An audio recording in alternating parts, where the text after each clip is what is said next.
Hello friends and fellow gamers, MKxJUMP here, and today you're probably wondering, should you use your scrolls, or any resources for that matter, this week in Idle Heroes? Well, today I'm going to be talking you through just that, and also we'll take a little brief look at the brand new hero to see if the new Forest Assassin is actually any good. He's probably not going to be, because he's not Transcendent yet, but who knows, his Transcendence form might be pretty strong. Before we go ahead and take a look at this week's event, let me remind you about Patreon. It's a way you can support the channel here financially and get yourself some stuff in return, like account reviews. We've got some new pledges this week, so a shout out goes to Chris, to Ashley, John, to Tradix, and to Martin. So thank you all for your support. Don't forget to join us on a Tuesday to get your account review. If you're interested yourself in backing us on Patreon, check the link up there in the top corner of the screen. Anyway, folks, let's go take a look at this week's event for Idle Heroes.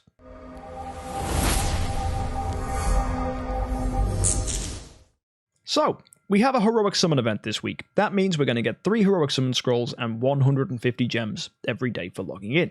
Save those scrolls because Anniversary is coming soon in June, and we have to ask ourselves, is it worth using them this week rather than Anniversary? Well, you'll notice here in the top right there is no additional bonus event, and it's almost like the developers know that we're all going to save for Anniversary. It's been many years that I've been telling you guys saving for Anniversary is good, so it's almost like the developers have kind of gone, yeah, we probably shouldn't make them use their scrolls this week. And in all fairness, that's not a bad idea.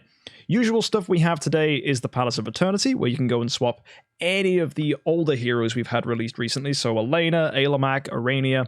We've got Vulcan and Azrael. Probably best to go with Arania and Azrael here to swap into the new hero, Geester, who's like pretty much an assassin mushroom man style thing. To do this, you need to go ahead and have 10 of these crystals, and you get them by getting them from the Palace of Crystals. So every 400 summons you do will give you 5 of those crystals, and you can get an additional 15 for each tier for every $100 pack that you choose to buy, or you can use 2,500 starry gems.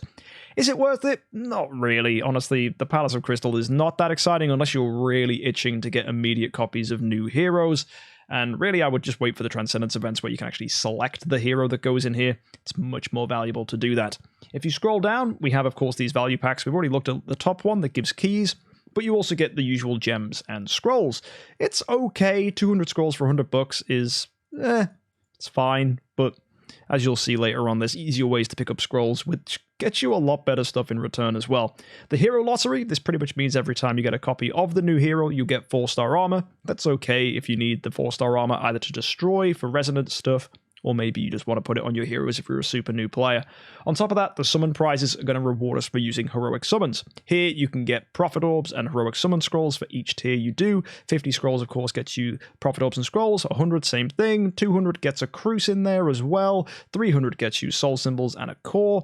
And as well, 400 gets you a copy of the new hero. When you get to 500, you also get a core and 15 glorious relics, and the whole thing will reset so you can do it again 3 more times for a total of 2,000 scrolls. Should you do this? Heck no.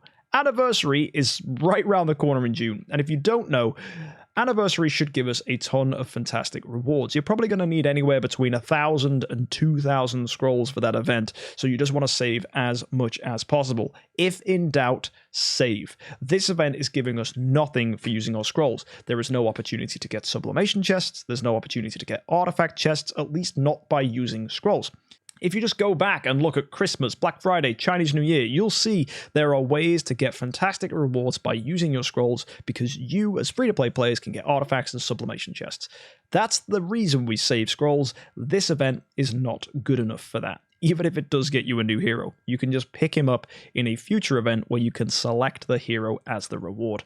If you look at the Heroic Exchange event, this is quite nice. It's giving us Homjung and Azrael for 5,500 Altar Stones. If you want to go ahead and do this, by all means, pick them up. They're not terrible heroes. They are Transcendent after all, and Homjung is just naturally very good.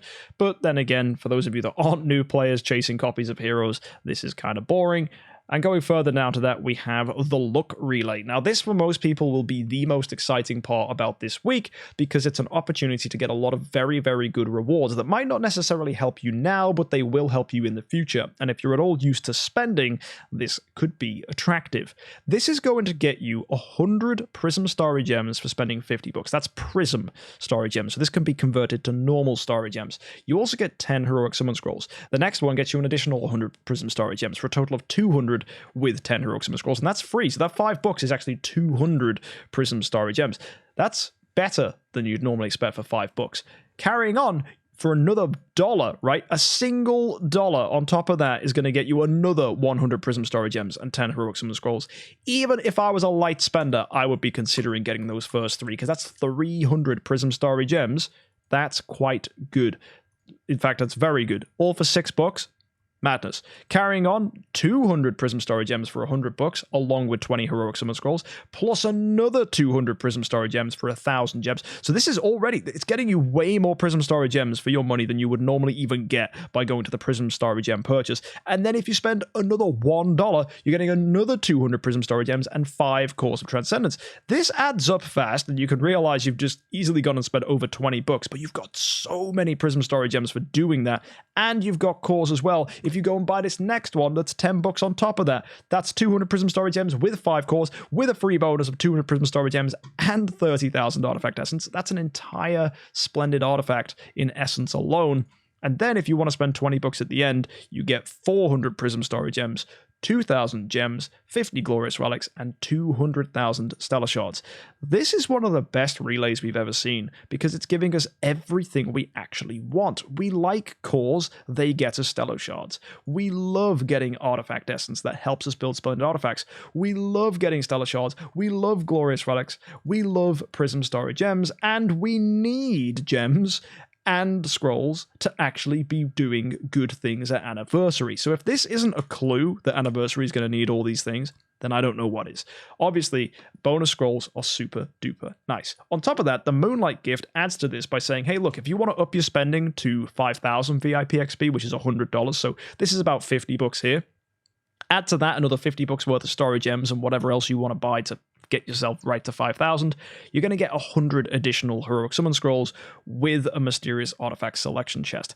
Now, little sneaky trick here. Is it worth just spending $100 for 100 scrolls? Not really. If you go to the cool events and take a look at the daily packs, this is a much more cost-effective way to pick up scrolls for money. However, this is totally unrelated to what you purchase. It's just on top of the reward. So you could go ahead and buy scrolls to then get more scrolls in return. I personally would invest in Story Gems if I was doing this, because it means you can get A-tier heroes, or I would go ahead and chase stuff in the treasure train. I think that's another really good place that you can go ahead and spend. But they're just the two areas that I think you could consider if you were a heavy spender that wanted to spend 100 or even 200 bucks this week. And for 200, you're going to get 200 Glorious Relics and a choice of either Sublimation, Essence, or you can go with a Core of Origin selection chest. I think all of these are okay. I like the Core of Origin. I think that's pretty fun. But if you were going to ask me right now, MK, is this worth it? 200 bucks is arguably a little bit much to go and grab this stuff. You will have better opportunities in the future from much more impactful events that give you probably more for your money. A lot more than you do for 200. We've seen events in the past where you could easily spend 300, 400 and get like quadruple that stuff, if not more. So just be mindful that this isn't the most effective way to spend, but if you were going to spend anyway, and if you want Story Gems on your account and you take any opportunity to do that, then actually, yeah, by all means do this, because it's better than just buying Story Gems. You are, of course, going to get additional bonuses. Not to mention there's an artifact here as well, so that could be pretty good for you guys at home. So yeah, let me know what you're doing in the comment section, whether you think it's worth spending. I certainly think it's an argument you could have with yourself as to whether this was something you wanted to do. If you guys don't have the disposable income, if instead you're completely saving for Anniversary, that's fine, right? Spend as much as you feel you need to make progress that you're comfortable with. If that means being free to play, be a free to play player. If that means being a whale, be a whale. Just do what suits your budget, your income, and what makes you feel comfortable. All in all though, not a bad event if you're valuing the rewards you can get for spending. Apart from that, it's dreadful for free-to-play players. You guys are having nothing this week. You just sit back, collect scrolls, and grind it out for Anniversary, I suppose, because all the free stuff is just not worth engaging with because there's better stuff in the future.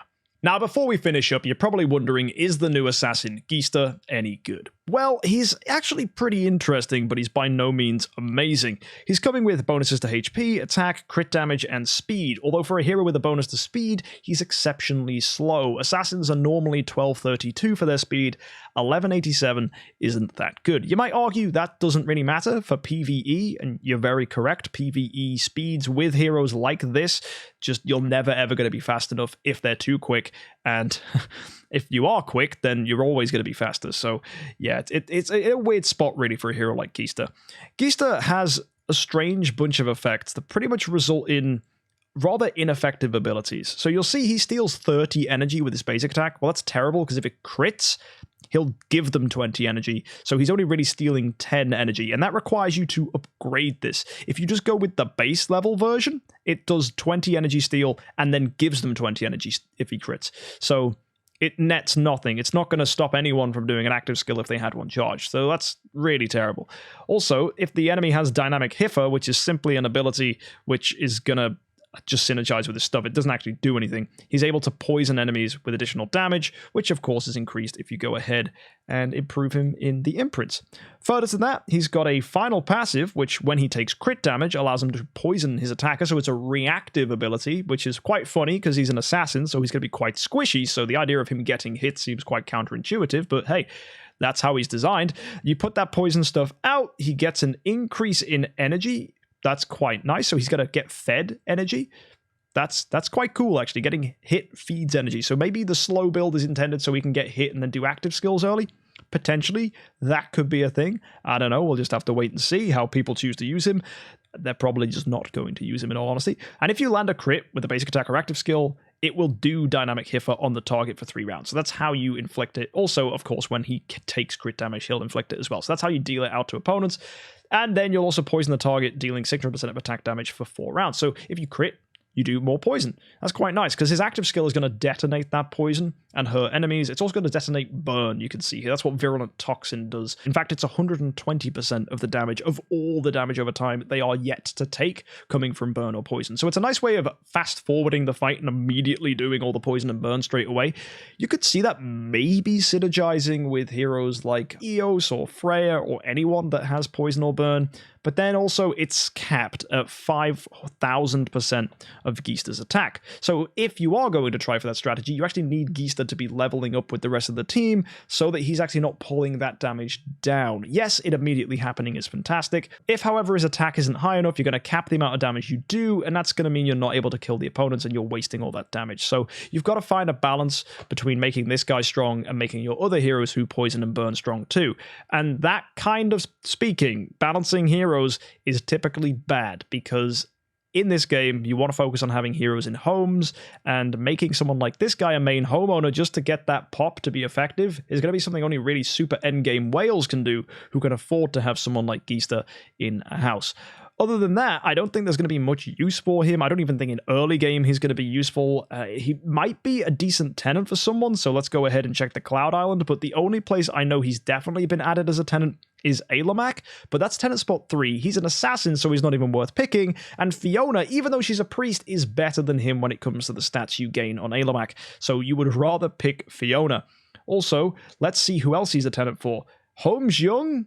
Okay, I guess there's synergy there. That's quite good. If you wanted to build a Holmes Young focused account, he can detonate the Holmes Young poison, so that's quite good. And Freya and Azrael, so 2 heroes you're never going to build as a homeowner. So I suppose maybe there's a niche use on a Holmes Young account. I don't think that's going to be very good, though. So unfortunately, he's not really a tenant for anybody, so the only thing that really redeems him is the fact he's going to do that immediate damage, and then this final line. There's a 65% chance to twine your opponents for 2 rounds. That again is if you get into Void 4. The normal form has a 50% chance to twine opponents for 2 rounds. So maybe you could up that with a Receptor to make it more consistent. Okay, that's going to hit all enemies, and a chance to twine's good. There's synergy with Oberon there, so I guess that's nice. Twine and poison coming together, that's pretty cool.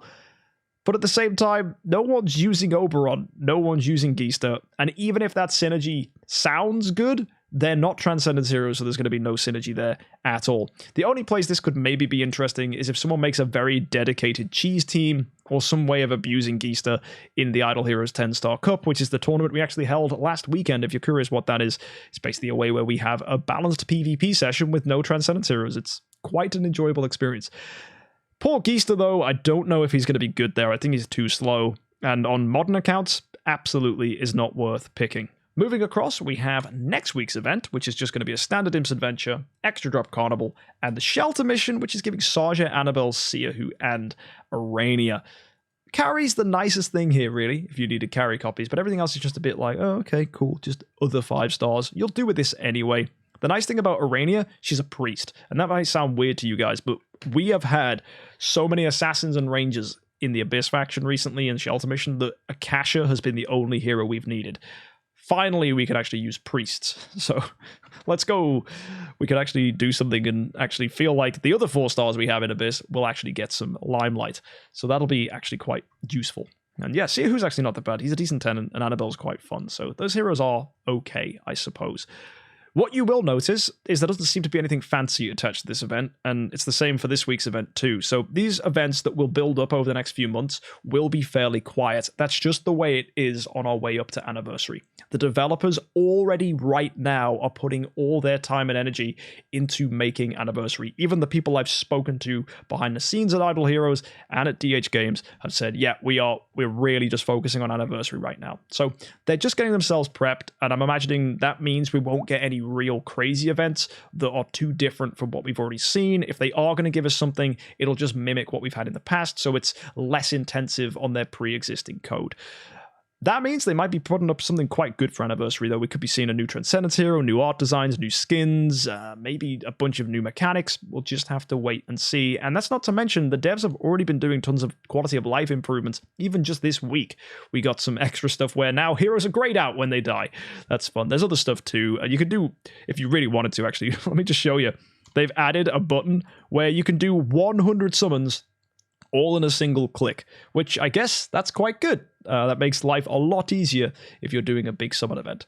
So yeah, I guess that'll be fun if we ever do a 100 summons challenge again. A nice one-click button to see what you can get. Or it just renders the entire challenge useless because everything just happens in one go. I don't know. You guys let me know in the comment section. Either way, if you want to catch more stuff like this where I review the event for each week, go ahead and hit that subscribe button. You'll definitely find it useful at Anniversary, if not in all the weeks to come. So make sure you join us on a Friday. I'll see you next time. And of course, have a good week and happy idling.